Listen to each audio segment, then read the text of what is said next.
देश भर में जल्द ही हिंदू नववर्ष का शुभारंभ होने जा रहा है।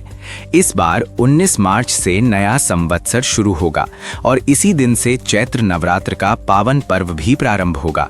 ज्योतिषीय मान्यताओं के अनुसार इस वर्ष कई विशेष संयोग बन रहे हैं, जिन्हें धार्मिक और सामाजिक दृष्टि से महत्वपूर्ण माना जा रहा है। ज्योतिषाचार्य पंडित प्रकाश जोशी के अनुसार चैत्र नवरात्र के पहले दिन घट स्थापना का शुभ मुहूर्त सुबह 6:54 से 10:20 तक रहेगा। इस दौरान श्रद्धालु अपने घरों और मंदिरों में विधि विधान से कलश स्थापना कर मां दुर्गा की पूजा अर्चना करेंगे और 9 दिनों तक चलने वाले नवरात्र का शुभारंभ करेंगे। ज्योतिषीय गणनाओं के मुताबिक इस वर्ष के राजा देवगुरु बृहस्पति होंगे, जबकि मंत्री मंगल देव रहेंगे। वहीं इस नए संवत्सर को रौद्र संवत्सर के नाम से जाना जाएगा। ग्रहों की स्थिति को देखते हुए ये वर्ष कई क्षेत्रों में सकारात्मक संकेत देता नजर आ रहा है। ज्योतिषीय आकलन के अनुसार मेष, सिंह और धनु राशि के लोगों के लिए ये वर्ष विशेष रूप से शुभ रहने की संभावना जताई गई है। इन राशियों के जातकों को करियर, व्यापार और सामाजिक जीवन में अच्छे अवसर मिल सकते हैं। इस वर्ष एक विशेष संयोग भी बन रहा है। ज्येष्ठ माह में अधिक मास, जिसे पुरुषोत्तम मास कहा जाता है, पड़ेगा। ये 17 मई से 15 जून तक रहेगा। इस अवधि में धार्मिक अनुष्ठान, दान पुण्य और भगवान विष्णु की भक्ति का विशेष महत्व माना जाता है। खगोलीय घटनाओं की बात करें तो इस साल 2 सूर्य ग्रहण और 1 चंद्र ग्रहण भी लगेंगे।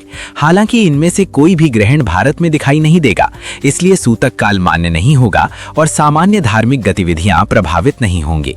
ज्योतिषाचार्यों का मानना है कि इस वर्ष कई विभाग शुभ ग्रहों के प्रभाव में रहेंगे, जिससे नकारात्मक प्रभाव कम हो सकते हैं। साथ ही दूध और दुग्ध उत्पादों की उपलब्धता अच्छी रहने की संभावना जताई जा रही है।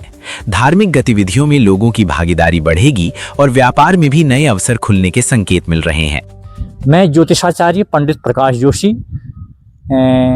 ये हमारा हिंदू नववर्ष जो है विक्रम संवत के नाम से जाना जाता है। 19 मार्च से प्रारंभ होगा हिंदू नववर्ष। इसे विक्रमी संवत के नाम से जाना जाता है। यह आंग्ल नववर्ष से 57 वर्ष पूर्व राजा विक्रमादित्य के समय से चला आ रहा है।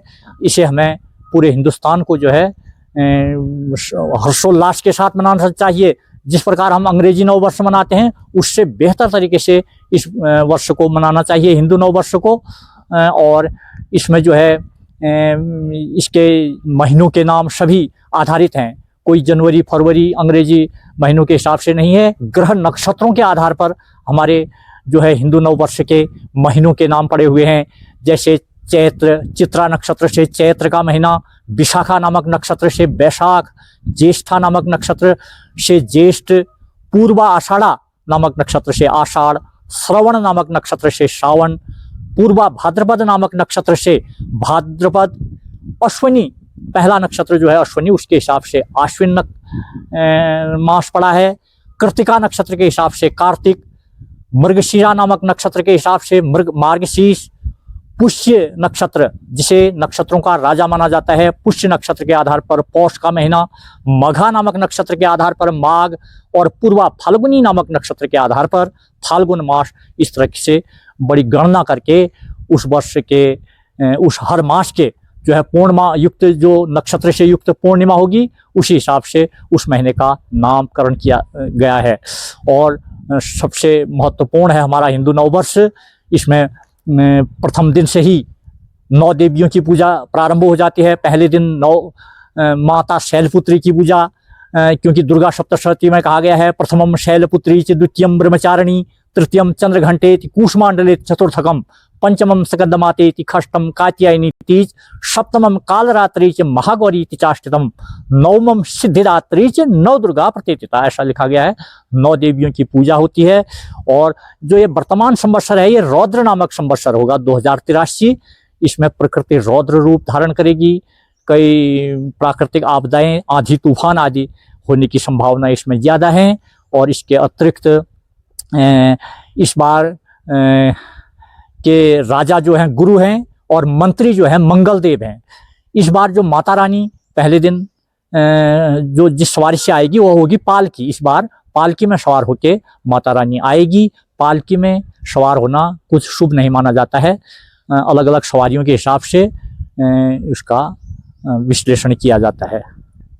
जी, ये आंग्ल नववर्ष जो है ईस्वी सन जिसे कहते हैं ईसा मसीह के जन्म से ये आंग्ल नववर्ष प्रारंभ हुआ।